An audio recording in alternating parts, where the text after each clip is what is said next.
ഇത് മണി, 8 വയസ്സ്. തൊഴിൽ ആടിനെ മേയ്ക്കൽ. നേരം പുലരുമ്പോഴേ ആട്ടിൻപറ്റവുമായി ഈ ആട്ടിടയൻ കാടിനുള്ളിലേക്ക് പോകും. ആട്ടിൻ പുറത്താണ് സഞ്ചാരം.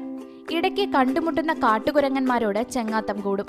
ചങ്ങാതികൾ വന്നാലും മണിയുടെ ഒരു കണ്ണ് എപ്പോഴും ആട്ടിൻപറ്റത്തിലുണ്ടാവും. കൂട്ടം തെറ്റുന്ന ആടുകളെ ചെവിക്ക് പിടിച്ച് തിരിച്ചു കൊണ്ടുവരും.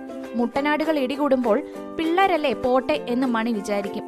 ഇടയ്ക്ക് നല്ല അടിയും കൊടുക്കും.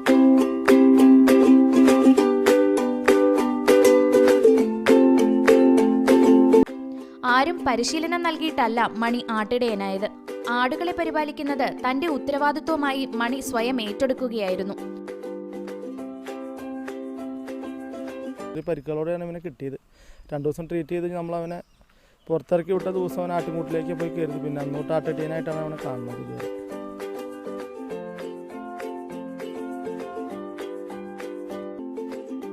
രാത്രിയിൽ ആട്ടിൻകൂട്ടിൽ തന്നെയാണ് മണിയുടെ ഉറക്കവും.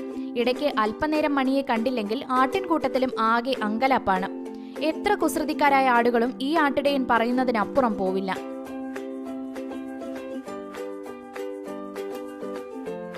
ഇതാണ് നെല്ലിയാമ്പതിയിലെ ആട്ടിടയൻ മണി. മണിക്കും ക്യാമറാമാൻ എം എ ജിജോയ്ക്കുമൊപ്പം നെല്ലിയാമ്പതിയിൽ നിന്നും കൃഷ്ണപ്രിയ, ഏഷ്യാനെറ്റ് ന്യൂസ്.